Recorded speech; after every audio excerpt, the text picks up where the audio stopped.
We're back out on the road with Britt from the United Way of Southington. I'm here with Kaya Alexander from Senior Transportation Services, one of United Way's partner agencies that we've been partners for a long time now. Yes, we truly have. So Kaya, tell us, what is Senior Transportation Services and who is it for? So Senior Transportation Services, we're a nonprofit with our overall goal to be providing medical transportation for older adults aged 50 and over to make sure that they're getting to their medical professionals and being seen.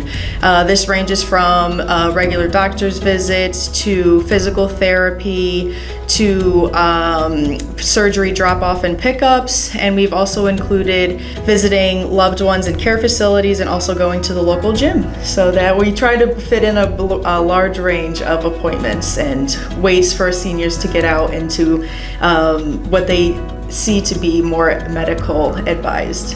What is the process for somebody who needs a ride? First of all, what qualifies as needing a ride, and then how do they go about setting one up? Yes, so for needing a ride, all you would need prior to taking on an appointment, we would need a client application to be filled out, but once that is processed, all you would need is the medical destination where you're going to, the time of the appointment, and the date. So once that is called into the office, we would be able to take care of that, enter that into the system, and from there, getting a volunteer driver assigned for the transportation. So someone calls you, goes online, both? Yes, so we actually do have both of those accessible. Clients can call in and ask for our client application. We'd be able to mail that out from there, or we just recently made it accessible online where the clients, anyone on behalf of the clients, can fill out the application on our website and submit it that way. We get that in directly into our office email, and we're able to then from there get you set up in our system and then start taking on appointments. How far out in advance do you need to book these rides? So for the rides, we do ask for a minimum of a 10-day notice prior to the appointments.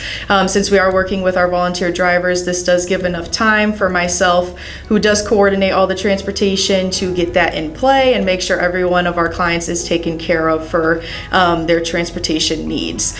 We do also book up into a year in advance for transportation, so whatever medical appointments you think that you will need transportation for, it's always best to get those calls in as early as possible. That's quite early. Yes, I'd say. Yeah. What is the radius around Southington that somebody could travel? Sure. So the radius we do provide transportation is 20 miles radius from the town senior center, so that would be the Calendar House. So that would be just ballparking the surrounding towns and whatever we can fit into that 20-mile radius. We do provide exceptions for those specialists that the clients do need to get to for their specific needs, but it would be that 20-mile radius that we do go by for transportation. What if someone has mobility issues? What can you accommodate there? Yes, so we do accommodate mobility. We do allow canes and walkers to be used during the transportation service. The drivers do fold up the walkers and get those in the back seat during transportation.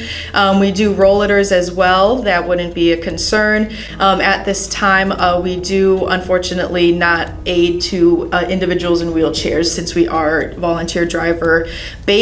We don't have those accommodations at this time for the vehicles, but canes and walkers are completely perfect in use for our services. Right, so volunteer drivers are the ones using their own vehicles. Yes. They're all safe, they're covered liability-wise, correct? Yes, that is correct. They are backed by not only their insurance, but we do provide supplemental as well in any case of an accident. We've been servicing since the 1980s, and knock on wood, we haven't had one accident thus far with our services. But yes, they are backed. They are accredited through a background check to make sure that is all clear. That is required prior to them even registering to be a volunteer driver. So we do have our checks in play to make sure that our clients are being transported safely and reliably through our services. And if someone wants to become a volunteer driver, what are the requirements there? Sure. So the requirement is the past background check.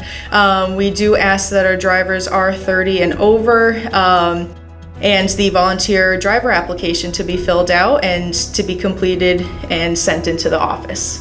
Great. And now in Southington, all Southington residents, thanks to not only United Way support, but the Main Street Community Foundation grant from the Barnes Memorial Trust, that provides all rides for free for Southington residents. Yes, that is correct. And that has been such a great access for the Southington residents in our community that use our service. The calls that we get in regards to the clients just thanking the backbone that we have with the United Way and them being able to use the services at no cost truly has made a difference in our Southington community, which is wonderful to be getting the feedback on. And then I think last question, about how many rides are you providing a month? 130, 140 rides a month we're working on. I know our just past fiscal year 23-24, we provided 1,634 rides in the town of Southington, which has grown by almost 240 from our previous 22-23 fiscal year. So we expect to see that number growing, which is what we're greatly anticipating on, and we're just glad to be able to providing these services in the Southington community. We thank you so much. Thank you. Thank you for everything that you guys do. We greatly appreciate it.